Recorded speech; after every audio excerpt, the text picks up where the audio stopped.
Subhanallah walhamdulillah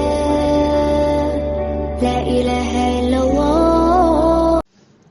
A'udhu billahi minash shaitanir rajim. Bismillahir rahmanir rahim.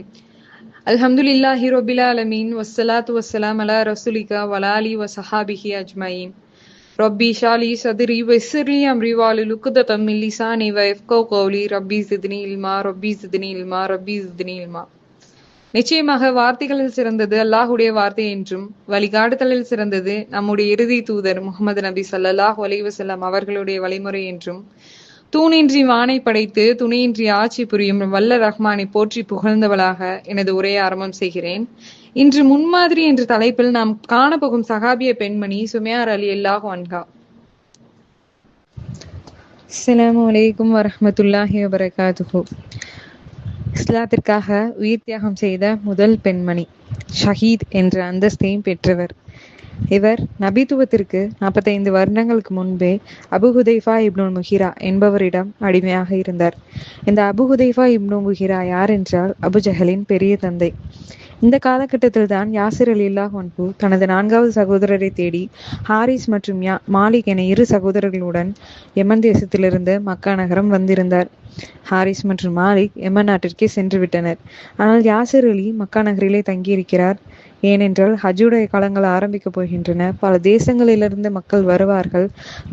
தன் சகோதரர் கிடைப்பார் என்ற நம்பிக்கையில் மக்கா நகரிலே தங்கியிருக்கிறார். இந்த சமயத்தில் தான் சுமையார் அலியின் உரிமையாளர் அபு ஹுதைஃபா இப்னு முஹிரா என்பவருடன் யாசிர் அலிக்கு பழக்கம் ஏற்பட்டு நண்பராக ஆகிறார்கள். தனது அடிமையான சுமையாவை தனது நண்பனான யாசிர் அலிக்கு திருமணம் செய்து வைத்தார். இவர்களுக்கு அப்துல்லாஹ் மற்றும் அம்மார் என 2 குழந்தைகள் இருந்தார்கள். இந்த காலகட்டத்தில் தான் நபிகள் நாயகம் ஸல்லல்லாஹு அலைஹி வஸல்லம் அவர்கள் தனது வாலிபத்தை அடைந்திருந்தார்கள். நபி ஸல்லல்லாஹு அலைஹி வஸல்லம் அவர்கள் உயர் குணம் உடையவர்கள் என்றும் சிறந்த பண்புடையவர்கள் என்றும் சுமையார் அலி மற்றும் அவர்களின் குடும்பத்தார்களுக்கு நன்கே தெரிந்திருந்தது. ஹஜ்ரத் சுமையார் அலி மற்றும் யாசிர் ரலியல்லாஹு அன்ஹு இருவரும் முதிய பருவம் அடைந்த சமயத்தில் மக்கா மாநகரில் இஸ்லாத்தின் ஒளியும் உண்டாயின. இவை அனைத்தும் உண்மைதான் என அறிந்த சுமையார் அலி மற்றும் அவர்களின் குடும்பத்தார்கள் இஸ்லாத்தை மனப்பூர்வமாக ஏற்றுக்கொண்டார்கள். இஸ்லாத்தை ஏற்று சில தினங்கள் மட்டுமே தனது வாழ்க்கையை அமைதியாய் கழித்தார்கள். பின்னர் குறைஷிகளின் அக்கிரமம் ஆரம்பமானது. இந்த குறைஷிகள் ஏழை எளியவர்களை கண்டால் மனதிற்கு ஏற்றபடி எல்லாம் இம்சை செய்வார்கள். நாட்கள் செல்ல செல்ல இவர்களின் கொடூர செயல்களும் அதிகமாய் கொண்டே இருந்தன. இவர்களை தட்டி கேட்கவும் அச்சமயத்தில் யாருமே இல்லை. ஹஜ்ரத் சுமையார் அலியும் ஏழையாக இருந்த காரணத்தினால் முஹிரா என்ற வம்சத்தில் மீண்டும் சிலை வணக்கம் செய்யும்படி ஹஜ்ரத் சுமையார் அலி அவர்களை கட்டாயப்படுத்தினார்கள்.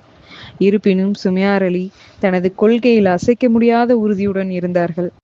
இதற்காக மக்கா குறைஷிகள் இவர்களை என்ன செய்தார்கள் தெரியுமா? இரும்பு கவசம் அணிவித்து இவர்களை சுடு மண்ணல் போடுவார்கள். சில நேரம் இரும்பு கவசத்தை பழுக்க காய்ச்சி அதை அவர்கள் மீது போடுவார்கள். சுமையார் ரலியல்லாஹு அன்ஹா அவர்களின் மன உறுதியால் அவர்களுக்கு எவ்வித மாற்றமும் உண்டாகவில்லை. சில சமயங்களில் நபிகள் நாயகம் ஸல்லல்லாஹு அலைஹி வஸல்லம் அவர்கள் அவ்வழியில் செல்வார்கள். அப்பொழுது அவர்களை காணும் பொழுது நபி ஸல்லல்லாஹு அலைஹி வஸல்லம் அவர்கள், யாசிரின் குடும்பத்தார்களே, பொறுமையுடனும் சகிப்புத்தன்மையுடனும் இருப்பீராக. இக்கஷ்டங்களுக்கு பகரமாய் சொர்க்கத்தின் சுகவாசல் உங்களுக்கு காத்து கொண்டு இருக்கிறது என்று கூறிவிட்டு செல்வார்கள். ஒவ்வொரு தினமும் பகல் பொழுதிலும் எல்லாம் இக்கொடுமைக்கு ஆளாக்கப்பட்டு மாலை வேளையானதும் இவர்களை விடுதலை செய்யப்படுவார்கள். ஒரு நாள் பகல் கஷ்டங்களை எல்லாம் ஏற்று மாலை விடுதலை பெற்று வீடு திரும்பும் போது வழியில் அபுஜஹல் இவர்களை பார்த்ததும் வாயில் வந்தபடி எல்லாம் வீசினான். ஒரு பெண்ணுக்கு இவ்வளவு துணிச்சலா? ஒரு பெண்ணுக்கு இவ்வளவு பெரிய பிடிவாதமா என்று கூறி கூர்மையான அறியாமைகளை ஈட்டியை கொண்டு சுமையார் அலி அவர்களின் இன உறுப்பில் ஓங்கி குத்துகிறான். இஸ்லாத்தை விட்டுவிடு என்று சொல்லி குத்தப்பட்ட அந்த ஈட்டி முதுகு வழியாக வந்து பூவின் அடிப்பகுதி வரை சென்றதாம். அது பெற்றோரின் பரிதாப நிலையை கண்டு பெரிதும் வருத்தமடைந்த அம்மார் ரலியல்லாஹு அன்ஹு இவ்விஷயத்தை நபிகள் நாயகம் ஸல்லல்லாஹு அலைஹி வஸல்லம் அவர்களிடம் வந்து சொன்னார்கள். நபி ஸல்லல்லாஹு அலைஹி வஸல்லம் அவர்கள் அம்மார் அவர்கள் சொல்வதை செவி கொடுத்து கேட்டு, அம்மாரே, உங்கள் குடும்பத்தில் அனைவரும் அல்லாஹுடைய சொர்க்கத்தில்தான் நுழைவிப்பான். நரகம் என்ற பேச்சே உங்கள் குடும்பத்திற்கு இல்லை என்று சொன்னார்கள்.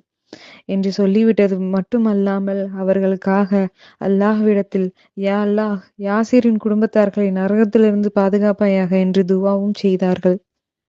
முஸ்லிம்களுக்கும் காஃபிர்களுக்கும் நடைபெற்ற முதல் யுத்தமான பத்ர் யுத்தத்தில் அபுஜஹல் 2 சிறுவர்கள் மூலம் கொல்லப்பட்டான். அப்பொழுது பெருமானார், எங்கே என்னுடைய அம்மார்? அம்மாரே, இங்கே வாருங்கள்.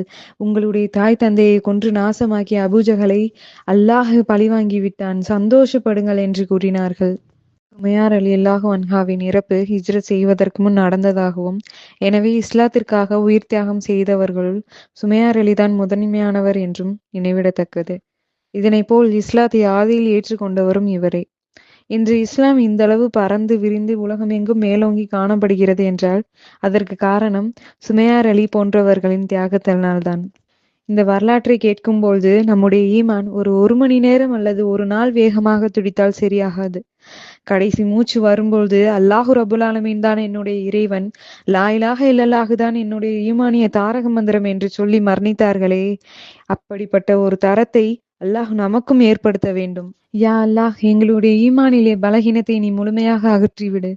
ஈமானில் உறுதியாக நாங்கள் இருந்து உலகில் வாழ்கின்ற எல்லா இஸ்லாமியர்களுக்கும் உன்னுடைய முழுமையான பாதுகாப்பையும் அரவணைப்பையும் நீ வழங்கு. உன்னால் நேசிக்கப்பட்ட உலகத்திலும் உன்னால் முழுமையான கண்ணியங்களை பெற்று மறுமையில் நாங்கள் எழுப்பப்பட்டு இப்படிப்பட்ட சிறந்த வரலாறுகளை கேட்டு எங்களுடைய வாழ்க்கை முழுமையாக உனக்காக அடிபணிய வேண்டும் யா அல்லாஹ். வாஹிர் தஹ்வானா அனில் ஹம்துலில்லாஹி ரபில் ஆலமீன். அஸ்ஸலாமு அலைக்கும் வரஹ்மத்துல்லாஹி வபரகாதுஹு. சுப்ஹானல்லாஹ் வல்ஹம்துலில்லாஹ்.